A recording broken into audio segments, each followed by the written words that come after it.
Yo, what is going on, guys? Welcome back to the channel. My name is Hart, and today I'll be going over my updated player pool of guys you need for tomorrow's slate to win that $1 million to first. So hit that like button, subscribe, and turn that notification bell. Trying to get to 1,000 subscribers by Thanksgiving. So if you guys hit that like button, subscribe, and leave me a comment. That really helps as well. If guys you like for tomorrow, and we can talk in the comments. So once again, do all that, and I'll see you guys in the breakdown. Before I get into this quick breakdown of my updated players I'd like for tomorrow, make sure to follow me on Twitter, HartDFS. I put up a lot of good stuff in regards to helping out with DFS as well as fantasy. This is important information right here. I'll touch on in the breakdown. So for tomorrow, Sunday, we know the main game everyone's focusing on is going to be that Buffalo-Kansas City game. For obvious reasons, Patrick Mahomes, Josh Allen, Stephon Diggs, Travis Kelce. So it really comes down to, if you guys, I think you could fade it. I think there's enough options on this board where you want to get different, because those guys in that game are going to be so owned. Obviously, there's a high chance that they all do really well and score a ton of points. So if you don't have them, you're going to get screwed.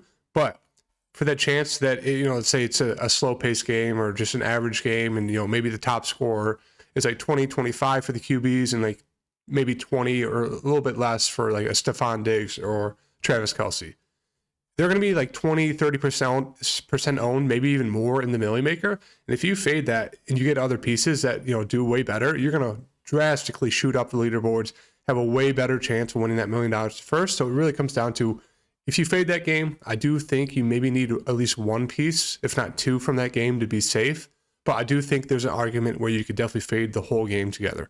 Now, I'm not suggesting that. I'm just saying there's that option, because if you want to take the $1 million to first, we know everyone's going to go to that game for most of their pieces, and they're going to go to the chalk running backs that I'll mention. So it really comes down to strategy, how you want to get contrarian different from the field, but also not burn yourself by completely fading every good play. So in regards to the quarterbacks, we know Josh Allen, Patrick Mahomes, as I just mentioned, both going to be uber popular.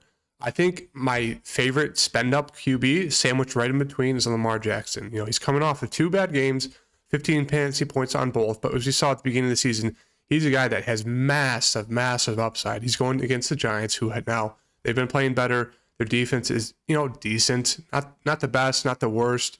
Lamar Jackson has, had 2 bad games. I think it's a huge buy opportunity on Lamar Jackson for a spend-up quarterback right in between Josh Allen and Patrick Mahomes. Do think people are going to go way overlooked on Lamar Jackson, as we know he has that huge upside. So I really like Lamar for tomorrow as a quarterback, because if you're going to fade Josh Allen and Patrick Mahomes, you're going to want a quarterback that has huge upside. So Lamar Jackson's one of them. Kyler Murray, I would say the same thing, 7,300. He's going against a defense we want to target. Seattle Seahawks defense is terrible. Every team that's gone against them the past few weeks has, scored a massive amount of points. Even though the Cardinals have struggled, Kyler Murray looks a great quarterback as well, who does have massive upside. He hasn't flashed it this year, but you're going to want a quarterback who's at least going to get you at least close to 25 fantasy points this week, if not more, to keep up with Patrick Mahomes and Josh Allen. Joe Burrow, I'd say he's another safe play to play. I know he hasn't been the best this year. T. Higgins is a little banged up, so we have to keep an eye out on that. But he's another guy who could definitely go out there, throw through 300-plus yards, a few touchdowns as well, against that matchup against New Orleans, who looks very depleted on the offense. Maybe they rely on Joe Mixon, but I don't mind going to Joe Burrow. Tom Brady, as I said right here, he's going against a defense that just got absolutely slaughtered by Josh Allen and the Bills. They put up 38. I think they put up like most of their points in the first half. As you can see right here, their whole starting secondary is out. They're missing the top 3 corners and Minkah Fitzpatrick. So that defense is missing so many guys. It's just looking prime for Tom Brady. 6,300. He's thrown it 40-plus times, 42, 52, 52. I mean, all this team does is throw the ball. Looking very prime for Tom Brady to have a fantastic day tomorrow. So another play right there that you can pay down for, 6,300, almost 2,000 less than those top quarterbacks. So he's looking like another fantastic stack. He'll be high owned as well. Matt Stafford against Carolina, I don't think he had to do it. Aaron Rodgers, no. Who else? Kirk Cousins, another maybe sneaky play. Once again, one of those guys who hasn't flashed that upside this year, but they do have that ability. Who else? Geno Smith, going to be a super popular play. I'd say maybe go to him in cash games. In the tournament, I'd say you could definitely fade him. I know he's coming off of 3 very good games, and he's going against the Cardinals defense. But once again, he's going to be super high owned.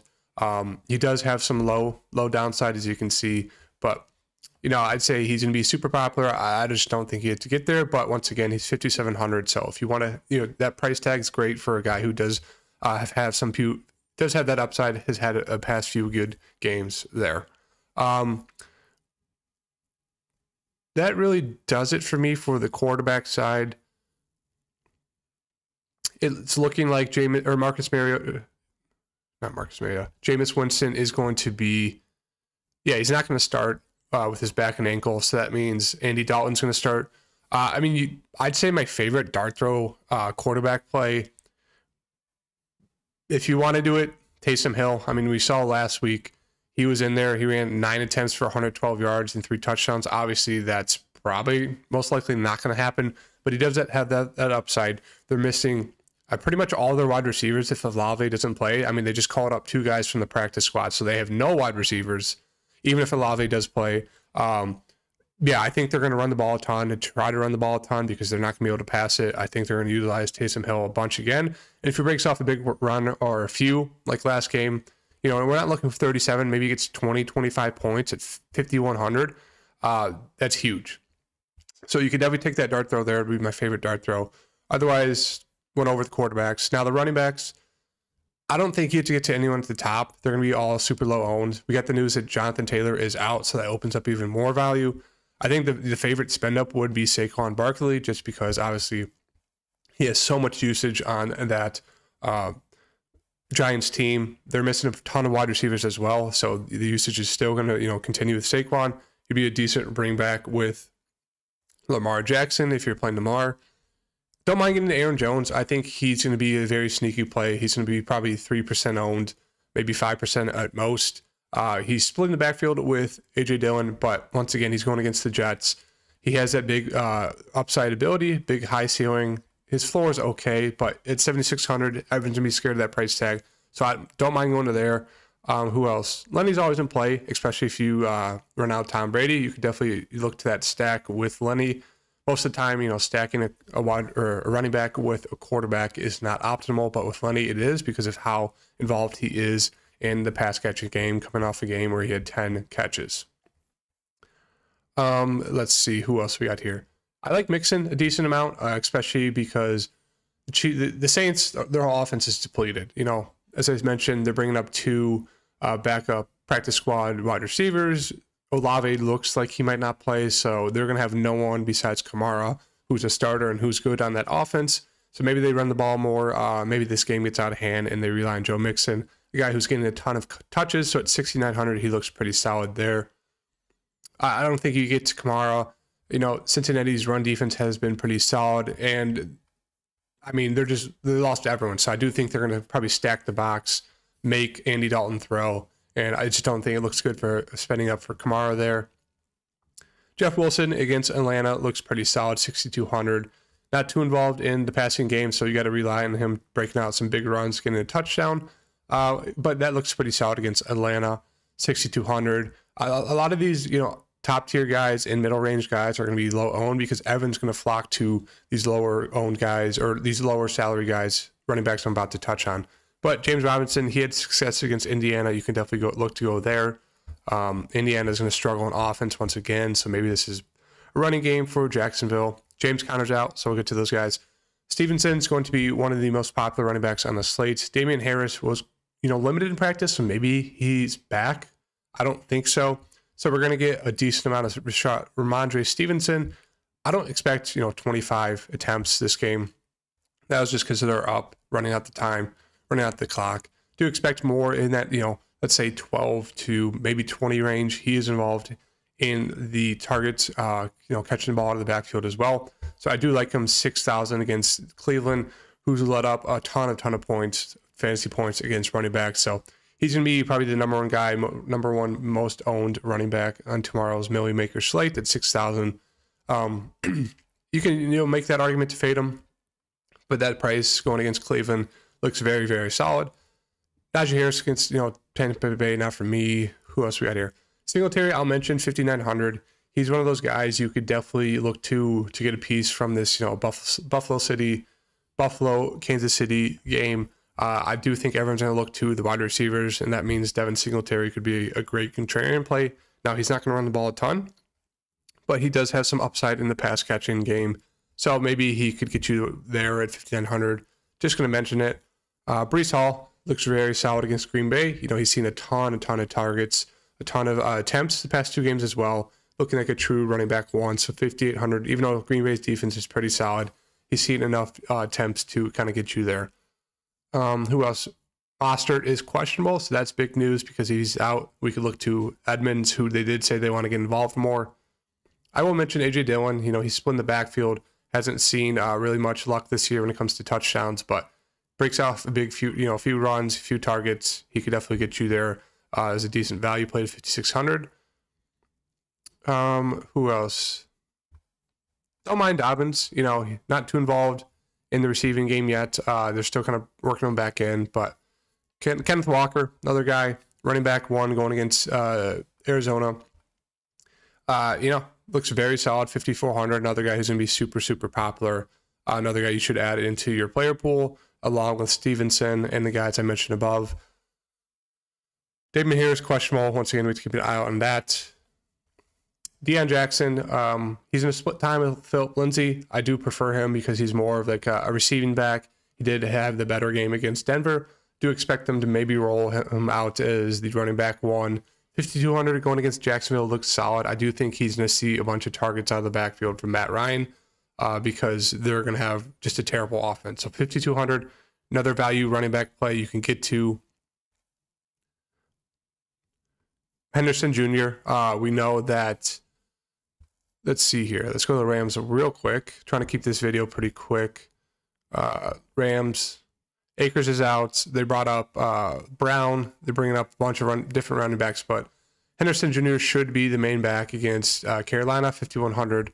Looks okay. I'd rather get to the other running backs, but if you want to pivot off of those chalky, lower-owned or lower salary running backs to get to a guy who does have some upside, he's a decent pass-catching back, decent runner, so at 5,100 going against Carolina. You can definitely look to get to that off of the the guys a little bit above them or below them that are going to have way more ownership. You can make that pivot play. Where else are these guys? Edmonds, as mentioned. If Mostert is out, you could definitely look to Edmonds at 4,800. Philip Lindsay, 4,700. Did see 11 rushes. Did catch a few balls as well. So you can make the argument that Philip Lindsay could get you there over Deion Jackson, but I do kind of prefer Deion Jackson. Eno Benjamin, as I mentioned, 4,600. Going against Seattle, a team we want to attack in the running game. They've been getting up huge points. I think Connor's officially ruled out. So another running back play that is going to be extremely, extremely owned just because he's cheap, going against a terrible Seattle defense. But at 4,600, it's hard to get away from that. And that does it for the running back situation. I think I touched on everyone. But yeah, there's a lot of news when it comes to these running backs, a lot of values opening up. So it's just, do you go with the chalk or do you avoid the chalk? What else do we got here? Wide receivers, for the most part, it's pretty much, just whoever you want. I know, as I mentioned before, Aaron's going to be going to that Kansas City Buffalo Bills game, but don't mind getting up to, Jefferson. It looks like a pretty solid spend up. Cooper Kupp, I think both of them are going to be super low owned. Everyone's going to go to that, game that I mentioned. So Stephon Diggs is going to be super popular. I like Jamar Chase a good amount, 7,700. I think he's going to go a little overlooked. Seeing a good amount of targets. He hasn't had that breakout game since week 1, but I like taking a shot here, especially as everyone's going to look to Stephon Diggs. Do think Jamar Chase is going to go a little bit under-owned. Tyreek Hill, I don't think I'm going to touch the Miami wide receivers just because Skylar Thompson is starting again. So, you could look to Tyreek Hill. Going to be very low-owned. Maybe they try to get him involved more, but I just don't think I trust Skylar Thompson. Marquise Brown seen just a ton of targets, so I like going there as one of your stack options for the Cardinals. Pittman Jr. should see 8+ targets in this game. Once again, Jonathan Taylor's out. I think Matt Ryan is going to rely on Pittman Jr. and Alec Pierce, so I don't mind getting to them. Gabe Davis, solid piece from that game, 6,500. T. Higgins is questionable, so if he's out, I do think that even puts Jamar Chase even more in play.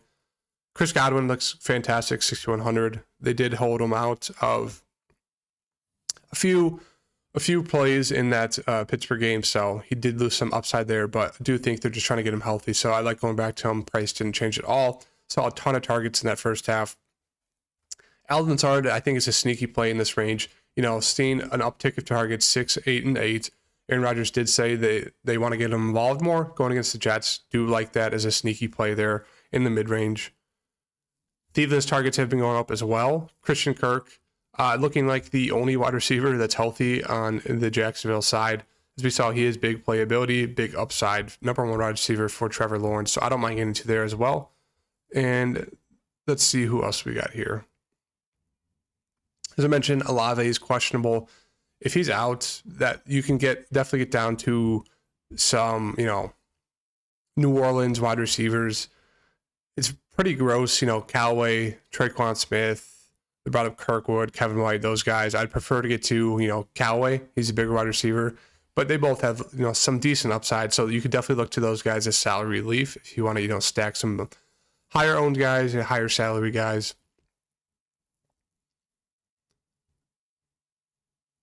Bateman's out, so I do think if you're going to play Lamar Jackson, you can definitely look to Devin Duvernay and Mark Andrews, Isaiah McKenzie. Yeah, so it just comes down to if you guys want to, get a piece from that Kansas City Chiefs game. If you're not going to stack it, do you think you want to look to the Arizona Seahawks game, the Pittsburgh Tampa Bay game, and then I'd say maybe that Cincinnati New Orleans game. I think that does it for the wide receiver room for me. Kind of mentioned in my early look video my favorite plays. And then obviously Kelsey's going to be super, super popular. Same with Mark Andrews, just because of that upside, how well he's done. George Kittle, I don't mind taking a shot on George Kittle. He's seen, a little bit every week, seen a little bit more targets, got a little bit more involved against Carolina. They were looking to get him involved, so maybe you could take that shot. They're going to continue that streak, get him more involved. He is a great tight end, so at 5,100 going against Atlanta, don't mind going there. Zach Ertz looks solid. Probably one of the last games I'd want to get to Zach Ertz. He's just seen a ton of targets. Higbee's seen a ton of targets. He's questionable, so let's keep an eye on that. And then Joku looks pretty solid. He's seen a good amount of targets, been doing very well the past 3 weeks. And Hurst, decent, getting a good amount of targets. Cam Brate is back for Tom Brady. And you could definitely take a shot on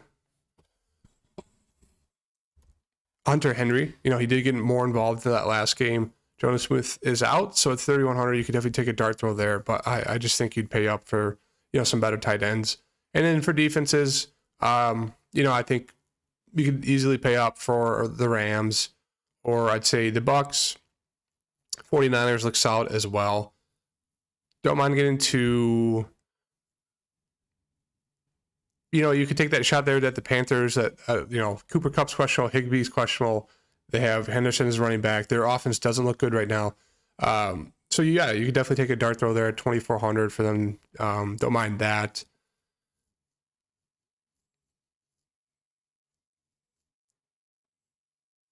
Patriots, their defense has been playing pretty solid. You could take a, dart throw there that they kind of handle Jacoby Brissett. Don't mind getting to the Jaguars, 3,000 against Matt Ryan. They don't have Jonathan Taylor, so they might struggle as well. And yeah, those are kind of the updated picks. Hope you guys liked the video. Hit that like button, subscribe, turn on that notification bell, and I'll see you guys in the Sunday Night Football slate breakdown. And I'll have a PrizePicks video out for this Sunday slate as well. So thank you guys. See you.